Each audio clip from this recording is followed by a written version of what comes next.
بست صدۍ تر 7 کلن ځنډ وروسته بیا فعاله شوه. د هلمند ولایتي مسؤلین وایي د بست صدۍ فابریکه له 7 کلن ځنډ وروسته فعاله او د پنبې د پروسس بهیر یې پیل شو. د هلمند والي وایي له دوامداره هڅو وروسته توانېدلی چې د ولسمشر په ځانګړې پاملرنه بست صدۍ فابریکې ته 200 میلیونه افغانۍ منظور کړي. تر دې مهاله 150 میلیونه افغانۍ بست صدۍ ته رسېدلي او د 50 میلیونه نورو افغانیو د انتقال چارې روانې دي چې په دې سره به د زرګونه کروندګرو ترڅنګ دلته ګڼو نورو خلکو ته د کار زمینه برابره سي.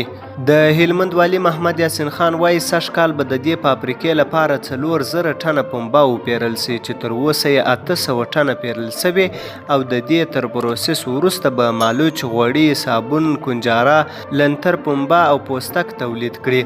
ښاغلی یاسین خان وایي د دې فابریکې بیا فعالیت به زرګونه کروندګرو ترڅنګ 300 کسانو ته د کار زمینه برابره کړي او د کوکنارو د کښت د مخنیوي لپاره هم دغه فابریکه ښه بدیل کېدلی سي.